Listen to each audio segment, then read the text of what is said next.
Assalamualaikum warahmatullahi wabarakatuh. Perkenalkan, kami dari kelompok 6.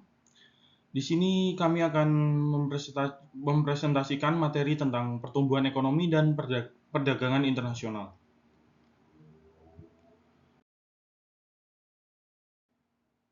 Kelompok kami beranggotakan yang pertama ada Della Kurniawidiani sebagai teman saya, dan saya sendiri, Krishna Bayu Surya Alam. Mata kuliah yang diampu oleh dosen Ibu Alifta Lutfia Zahra, SEMPD.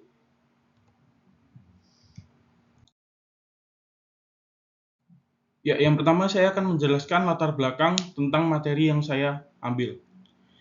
Tidak pahamnya pemerintah serta masyarakat tentang konsep pertumbuhan ekonomi dan perdagangan internasional dapat menjadi masalah serius dalam konteks ekonomi saat ini. Ini dapat memiliki berbagai dampak negatif pada individu, perusahaan, dan perekonomian secara keseluruhan. Dalam era globalisasi ini, konsep pertumbuhan ekonomi dan perdagangan internasional menjadi salah satu pilar penting dalam memperkuat perekonomian suatu negara. Penting bagi negara untuk memahami mengenai konsep ini, untuk dapat merancang kebijakan yang efektif dan berkelanjutan.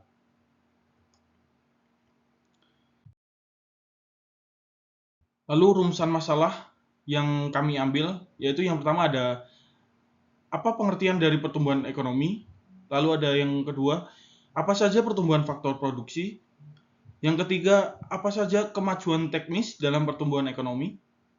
Lalu yang keempat ada apa saja contoh kasus pertumbuhan dan perdagangan di Indonesia. Yang kelima ada apa saja contoh kasus pertumbuhan dan perdagangan di Amerika Serikat. Lalu yang keenam, apa saja yang dimaksud dengan pertumbuhan immiserizing. Lalu yang ketujuh ada apa yang dimaksud dengan perdagangan internasional. Yang kedelapan, apa saja jenis perdagangan internasional. Yang kesembilan, apa saja manfaat dari perdagangan internasional. Dan yang terakhir, yang ke-10, apa saja tujuan dari perdagangan internasional.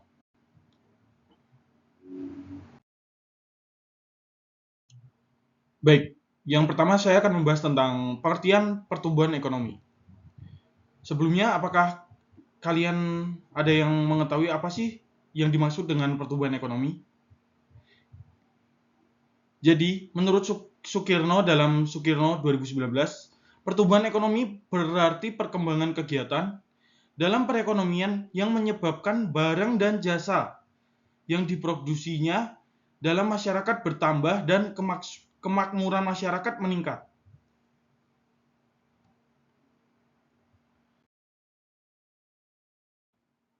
Yang kedua, saya akan membahas tentang pertumbuhan faktor produksi. Yang pertama ada tenaga kerja atau labor. Peningkatan faktor produksi berupa tenaga kerja akan dapat menghasilkan lebih banyak barang dan jasa. Hal ini sesuai pendapat dari David Ricardo. Yang kedua ada modal atau kapital. Teori dari Keynes dapat dibuktikan melalui tingkat pendidikan serta kemampuan pelatihan yang menentukan besar kecilnya pendapatan yang diperoleh oleh individu. Jadi semakin tinggi tingkat pendidikan seseorang atau individu, akan memungkinkan individu tersebut mendapatkan pendapatan yang lebih tinggi juga. Lalu sebaliknya ketika individu memiliki tingkat pendidikan yang bisa dibilang rendah, maka pendapatan juga akan mengikuti tingkat pendidikan tersebut.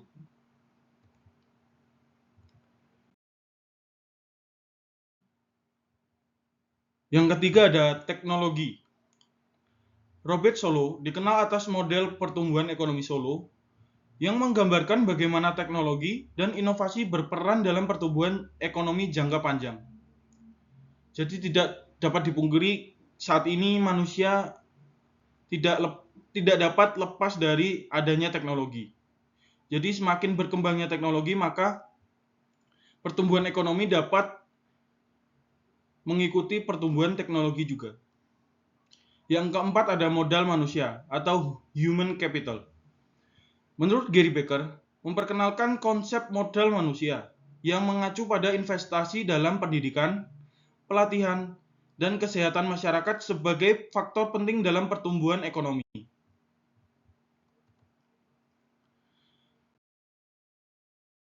Lalu yang kelima ada institusi dan kebijakan atau institution and policies. Menurut Darren Acemoglu dan James A. Robinson, menekankan peran institusi dan kebijakan dalam pertumbuhan ekonomi. Mereka berargumen bahwa institusi yang baik dan kebijakan yang mendukung hak milik, keamanan hukum, dan persaingan bebas dapat mendorong pertumbuhan ekonomi.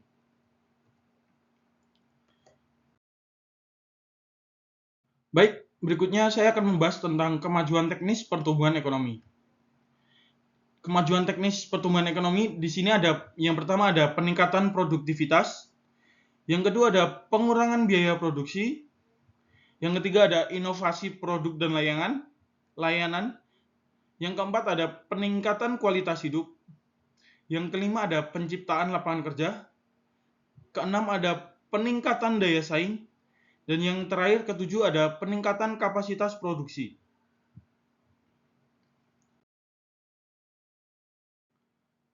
Baik, menuju slide berikutnya, saya akan membahas tentang kasus pertumbuhan dan perdagangan di Indonesia. Kasus-kasus ini yang pertama ada pertumbuhan ekonomi yang signifikan, yang kedua ada sektor perdagangan ekspor dan impor, yang ketiga ada peran komoditas, yang keempat ada kebijakan ekonomi dan reformasi, yang kelima ada pandemi COVID-19 yang barusan kita lalui, dan yang terakhir keenam ada infrastruktur dan investasi.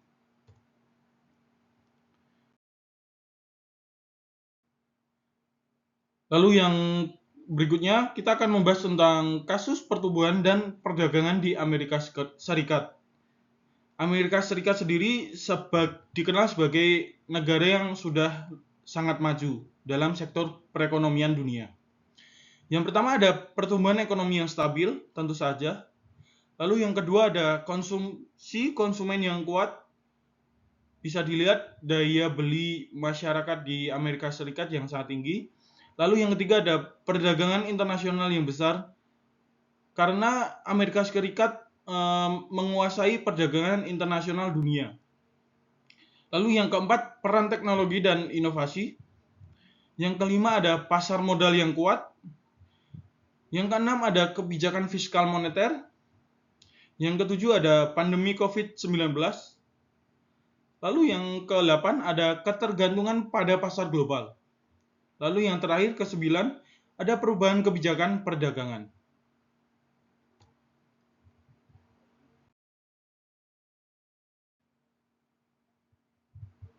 Berikutnya akan dipresentasikan atau disampaikan oleh Mbak Della. Untuk waktu dan tempat dipersilahkan. Pengertian pertumbuhan image rising. Mengutip dari Hartono 2022, pertumbuhan image rising menurut Jagdish Bhagwati adalah istilah dalam ekonomi yang merujuk pada situasi paradoks di mana pertumbuhan ekonomi yang signifikan dan ekspor yang kuat dari suatu negara dapat berujung pada penurunan kesejahteraan ekonomi dalam negeri.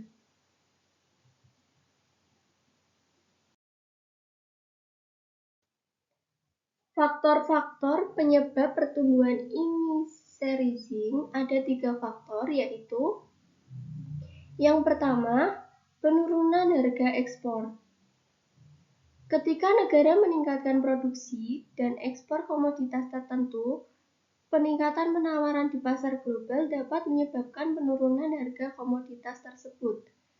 Jika penurunan harga lebih besar daripada kenaikan volume ekspor, negara tersebut dapat mengalami pendapatan ekspor yang lebih rendah.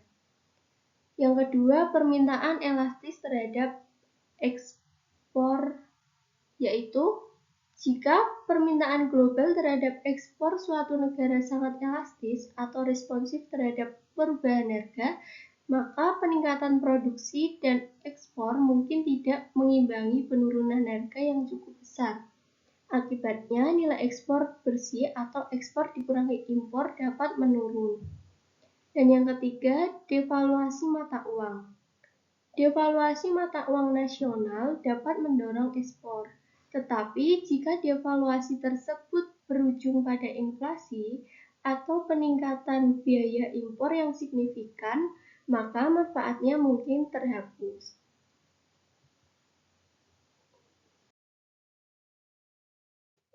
Pengertian perdagangan internasional. Perdagangan internasional adalah pertukaran barang dan jasa antara negara-negara yang melibatkan pembelian dan penjualan di pasar internasional. Ini adalah bagian penting dari ekonomi global dan memungkinkan negara-negara untuk memanfaatkan keunggulan komparatif mereka dan mendapatkan akses ke barang dan jasa yang tidak tersedia secara lokal.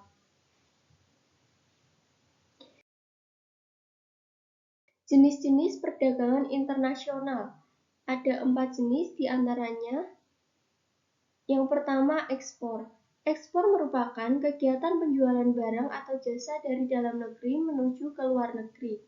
Yang kedua, impor. Impor merupakan kegiatan pembelian barang ataupun jasa dari luar negeri atau negara lain menuju ke dalam negeri. Yang ketiga, barter. Barter merupakan salah satu cara untuk mendapatkan barang maupun jasa yang diinginkan oleh seseorang dengan cara menukar dengan nominal atau harga yang sesuai dengan barang yang dibarter tersebut. Dan yang keempat, konsumsi. Perdagangan internasional konsumsi merupakan kegiatan yang dilakukan dengan cara menitipkan barang yang dijual ke pasar bebas.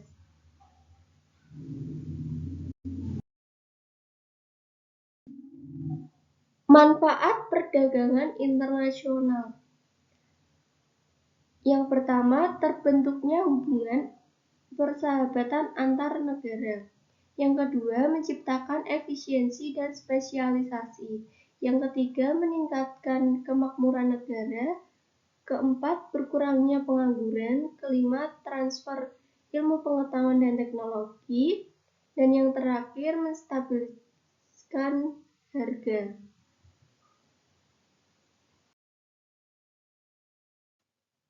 Tujuan perdagangan internasional ada 6, diantaranya meningkatkan devisa negara, melengkapi kebutuhan negara lain, mendapatkan keuntungan internal dan eksternal, memperluas pasar, transfer teknologi modern, dan meningkatkan penjualan perusahaan.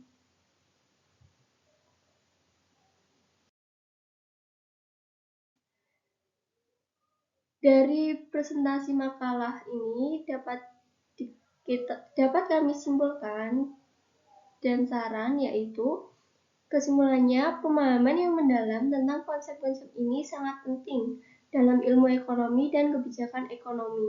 Pertumbuhan ekonomi membantu meningkatkan efisiensi kebijakan dalam perekonomian, dan perdagangan internasional memungkinkan pertukaran yang menguntungkan antara negara-negara. Kombinasi dari kedua konsep ini memengaruhi cara perusahaan, pemerintah, dan masyarakat mengelola sumber daya ekonomi dan berinteraksi di pasar global. Sarannya, kami dapat menyarankan dengan pemahaman yang lebih baik tentang pertumbuhan ekonomi dan perdagangan internasional perusahaan dapat meningkatkan efisiensi, pemerintah dapat merancang kebijakan yang lebih efektif, dan masyarakat dapat membuat keputusan ekonomi yang lebih cerdas. Ini semua akan berkontribusi pada pertumbuhan ekonomi yang berkelanjutan dan kesejahteraan masyarakat.